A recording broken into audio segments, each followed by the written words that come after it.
Bonjour à tous, j'espère que vous allez bien. Bienvenue sur la chaîne de Top Work. Je suis ravi de vous retrouver aujourd'hui pour une nouvelle vidéo en présence de Louay. Louay, bonjour. Bonjour Eric. Alors, est-ce que tu vas bien déjà? Eh ben, ça va bien, hein, Je milieu de sais, semaine, tout se passe bien. je sais que tu es du côté d'Angoulême. Oui, c'est ça. Donc, Louay, tu es nouveau Top Worker, donc tu interviens sur le site de Top Work et je vais te laisser te présenter. Eh ben, du coup, je m'appelle effectivement Lou Hay, je suis développeur web, donc de la programmation pour tout ce qui est site internet, notamment vitrine et e-commerce, mais aussi de l'application mobile quand c'est nécessaire. Et donc, mon travail consiste à réaliser, selon la demande de mes clients, des sites qui sont adaptés à leurs besoins et qui sont en cohérence surtout avec l'image qu'ils veulent renvoyer de leur entreprise. Donc en clair, tu t'occupes de tout ce qui est création de sites internet, alors aussi bien site vitrine que site marchand. Oui, c'est ça, tout à Alors nous, fait. on a de la demande de clients qui recherchent justement des sites internet. Et est-ce que tu t'occupes aussi de toute la partie graphisme et branding?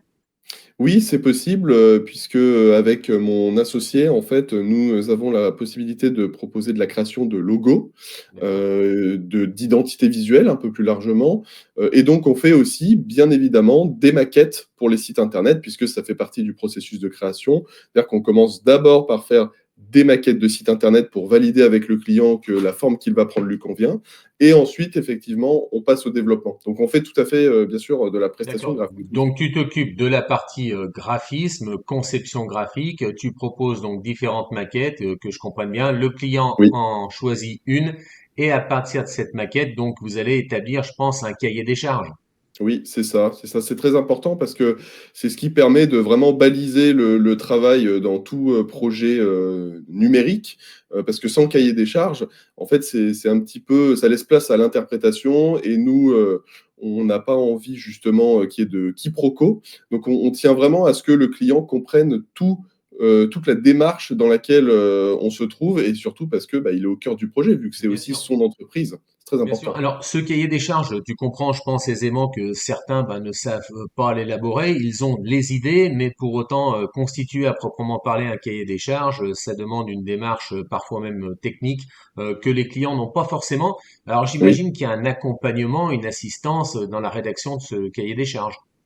Eh bien, tout à fait, parce que du coup, de par l'expérience, qu'on a, maintenant, on accompagne aussi les clients à mettre sur papier, les besoins qu'ils ont et à les traduire en fonctionnalités ou en site, en fait, en module, sur le site internet. Donc là aussi, quand le client va me dire: «Bah, voilà, moi j'aimerais bien avoir, un service, être en continu en contact avec mon client», et ben, on va pouvoir lui dire: «OK, comment on traduit ça?» Via, un service de chat en ligne, par exemple. Et donc on va noter ensuite sur le cahier, voilà, le comportement du client et comment il va arriver jusqu'à ce module, par exemple, et comment ça va se passer quand il va échanger avec. Voilà. D'accord. Donc une fois ce cahier des charges établi, vous vous mettez au travail et donc vous réalisez ce site internet. Alors ce site internet, en réalité, après, est-ce que le client a la main sur le site internet ou est-ce que le client est obligé de passer par votre agence pour justement modifier, je ne sais quoi, des photos, des textes, du visuel? Le client est absolument captif chez nous, il n'a pas le choix que de rester. Non, non, non, non, comme D'accord. dans comme dans enfin, je l'espère, beaucoup d'entreprises, dans le web, l'objectif n'est pas justement de rendre captif le client puisque, s'il reste normalement, c'est qu'il est content et Bien l'objectif, sûr. c'est de lui donner la main le plus possible sur, le site pour qu'il puisse modifier les contenus, que ce soit, les textes, les images, les titres, mais aussi les liens, bref, qu'il ait la main sur à peu près tout. Notre objectif en fin de projet, c'est de le former finalement à D'accord. l'utilisation du site Mmh. pour qu'il soit capable justement de l'administrer derrière et qu'il nous contacte que s'il a besoin d'une assistance sur quelque chose d'un petit peu technique. Et donc là où c'est nous qui allons intervenir si jamais voilà, ça demande de mettre la main dans le code, par exemple. Mais l'objectif, c'est quand même qu'il soit autonome et je vais même aller plus loin que ça. C'est que nous, Si le client souhaite partir à la fin de la prestation ou pour une raison X ou Y, parce qu'il a quelqu'un maintenant en interne, c'est tout à fait possible puisque nous ne sommes pas propriétaires légalement Ouais. des droits sur le site. Nous cédons tous les droits à nos clients. Et donc, s'ils veulent partir, on les accompagne là-dessus aussi pour que la transition se fasse le mieux possible. Alors ça, c'est très important et merci d'en parler parce que c'est une question qui revient fréquemment. Qui est propriétaire, in fine, du site internet que vous avez réalisé? Donc, si je comprends bien, Ouais. le client est propriétaire de l'intégralité de son site internet puisque vous cédez également les droits d'auteur sur la création, la conception graphique. En C'est bien fait, il faut ça? faire attention. En fait, et c'est l'objectif, c'est tout à fait ça. En fait, il faut faire attention parce que ce n'est pas toujours précisé ni clair. C'est-à-dire que selon les prestataires avec qui on va travailler, certains vont avoir différentes modalités concernant les conditions générales de vente. Il va y avoir des personnes qui vont vous dire tout ce qui a été développé sur mesure est encore propriété, est encore comment dire la propriété du prestataire qui fournit cette fonctionnalité. Je donne un exemple. Par exemple, demain, je développe un module de prise de rendez-vous en ligne. Eh bien, je peux très bien dire dans mes conditions générales de vente que le code que j'ai développé m'appartient Oui. et que donc, si le client relaie ça sur un autre site, c'est interdit. Donc, il faut bien faire attention sur les conditions générales de vente du prestataire, comment ça fonctionne, car le modus operandi dépend vraiment. Mais de notre côté, quand on met en ligne, la passation est faite au niveau des droits également, dans les conditions générales de vente. C'est comme ça que ça se passe. Et si jamais le client souhaite nous faire signer davantage de documents pour Ouais, bien effectivement en sûr. avoir la pleine propriété, c'est tout à fait possible.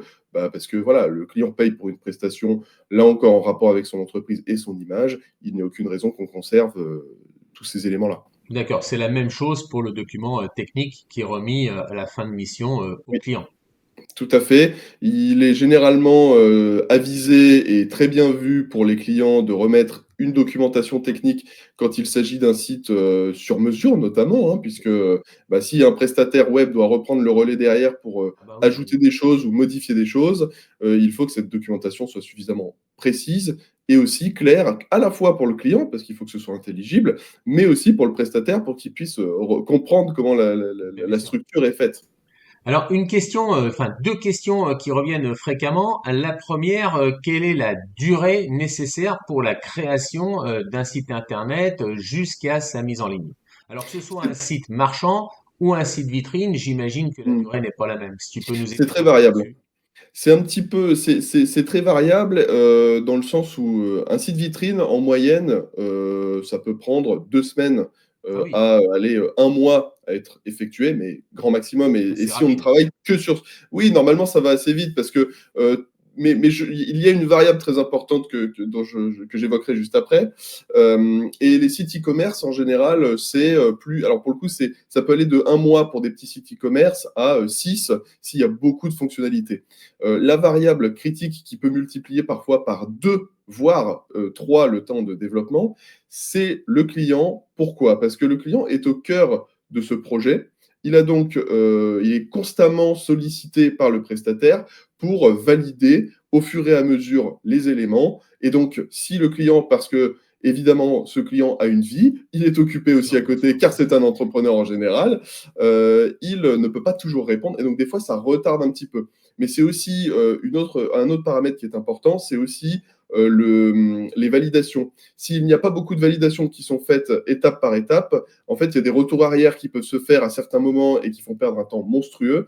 Donc là encore, c'est très important de baliser à chaque fois le terrain et tout le développement pour D'accord. assurer un temps vraiment Oui, en très clair, rapide. c'est une vraie collaboration Ah oui, oui, entre oui. vous et le client final pour justement créer ce site internet. Alors, dernière question, la plus importante, tu t'en doutes, le prix. Bah alors ça c'est pareil, ça dépend vraiment du support et du type de produit que je vais vendre. Un site vitrine, pour des prix les plus bas, ça peut commencer, allez, avec maquette, hein, Oui, oui, parce que avec c'est maquette. Avec important. maquette. Avec maquette, le prix le plus bas que nous ayons pratiqué à ce jour, c'était un truc comme 700 ou 800 euros. D'accord. Et ça peut monter après sur un site vitrine, allez, si on fait vraiment beaucoup de pages et qu'on prévoit du référencement naturel derrière, Oui, on va en parler, ça oui. peut monter jusqu'à, 10 12 000 euros. Ah oui, Et pour du oui, oui, ça peut ah en oui, fait, ah oui, mais oui, c'est oui, un oui. site oui, mais là, on parle d'une machine de guerre, attention. Ouais, ouais, d'accord, On parle d'accord. vraiment d'un très gros site internet sur lequel il y a beaucoup de fonctionnalités, de la prise de rendez-vous, un support, voilà. C'est D'accord. vraiment j'essaye de prendre des tranches de prix très larges Ouais, parce la que fourchette est large.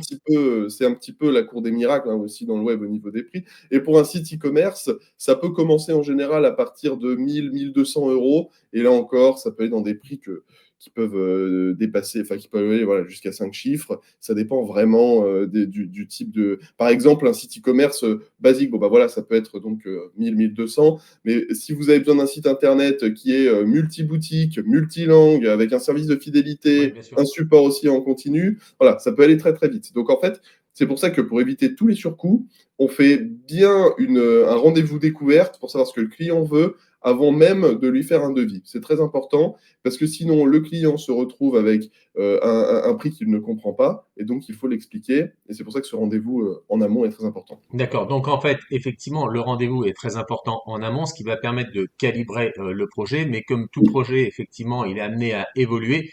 Le prix aussi est amené à évoluer. Donc afin d'éviter toute incompréhension, j'imagine qu'il y a des devis qui sont établis et que vous ne Oui. travaillez qu'à partir du moment où le devis est validé, accepté, expliqué au client.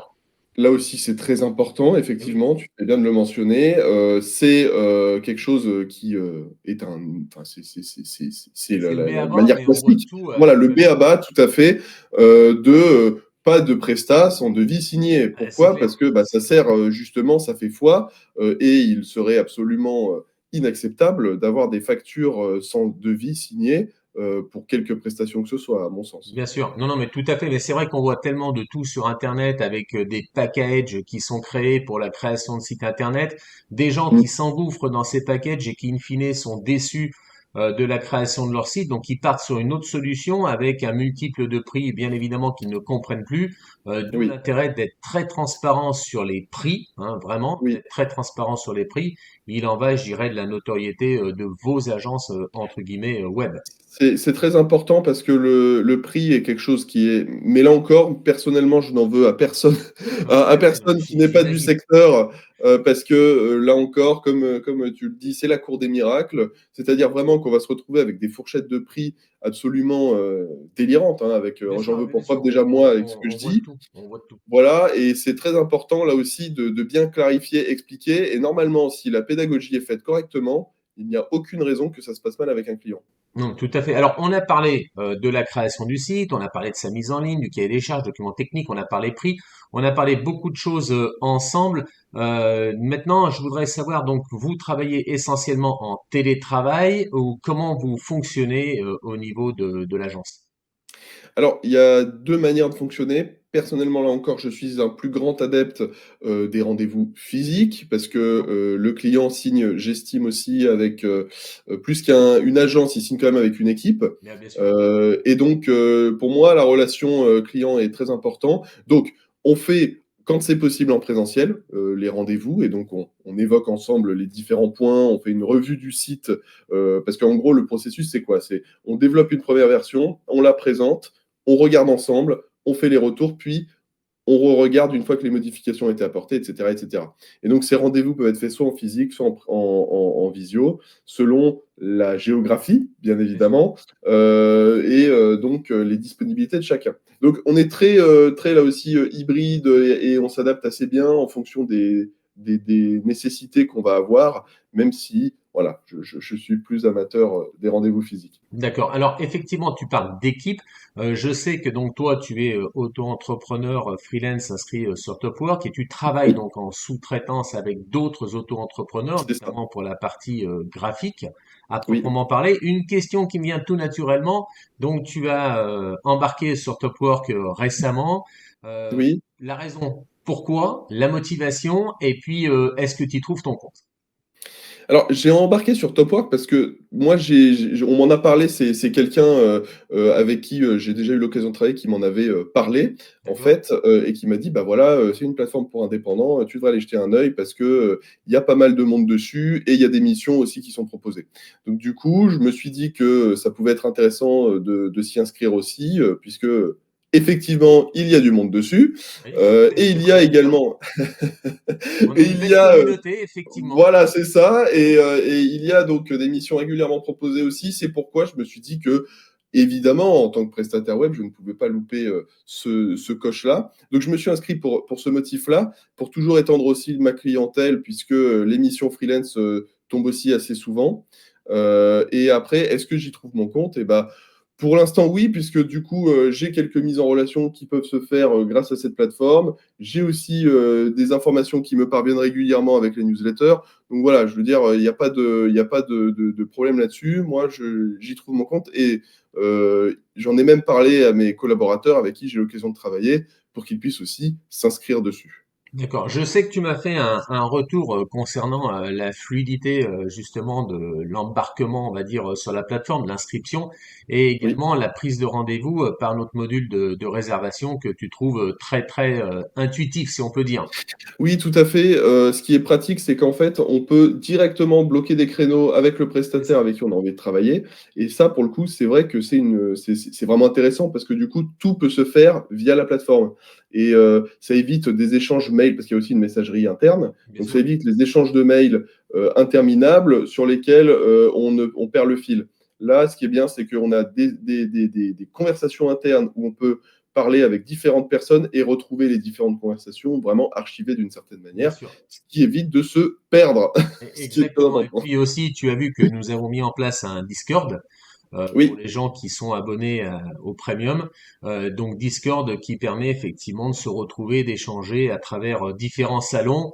Et oui, nous allons aussi mettre en place un système d'événementiel parce que comme tu le disais à juste titre, le présentiel est important et notamment à ce niveau-là, j'ai la joie de vous informer que nous participerons donc Top Work au village des indépendants et des recruteurs qui se tient à Lyon au mois d'octobre. Donc n'hésitez pas à venir nous rejoindre ces 2 jours, c'est le 13 et 14 octobre à Lyon, place de la Bourse, le village des indépendants et des recruteurs, où nous serons présents parce que nous aurons donc un stand dédié qui nous permettra à la fois de rencontrer des freelances comme toi, Louay, mais également et surtout des recruteurs, c'est-à-dire des entreprises qui recherchent donc de la main-d'œuvre et qui ont bien compris que les auto-entrepreneurs, les indépendants, c'est une possibilité pour eux de combler des missions ponctuelles. Louay, merci pour cette interview, merci avec pour plaisir. le temps accordé et puis pour le partage d'expériences auprès de la communauté. Nombreuses et nombreuses sont celles qui cherchent donc un site internet, alors qu'il soit vitrine ou marchand. Donc on a bien compris qu'au niveau tarif, eh ben, il faut s'entendre au préalable, Oui. bien caler les choses, bien cadrer les choses, de manière justement à avoir le bon prix pour le bon service. Juste en terminant, tu parlais tout à l'heure de référencement naturel et je voudrais aussi insister Oui. là-dessus. Il y a la maintenance donc que vous proposez aussi, mais il y a aussi le référencement. Ça sera les deux mots de la fin. Si tu peux nous en toucher justement quelques mots. Eh bah, très rapidement, le référencement naturel, c'est pareil, c'est un élément important pour se positionner sur Google. Et donc, on propose une mise en place des éléments classiques, on va dire, du référencement naturel, à savoir audit de mots-clés, pour savoir un petit peu dans quel univers se positionner en matière de texte, de contenu pour les pages dédiées, et aussi la mise en place de la fiche Google, qui est très Oui. importante pour pouvoir rediriger sur le site, car c'est une source de trafic très importante. En gros, c'est ça qu'on met en place avant de passer la main à des agences beaucoup plus spécialisées dans le secteur, puisque nous, notre credo, c'est vraiment la partie technique et artistique. Ok, eh ben c'est très clair. Je vous donne rendez-vous pour une prochaine vidéo vendredi prochain. D'ici là, passez une bonne semaine. À bientôt. Ciao et merci Louaï. Salut! Ciao.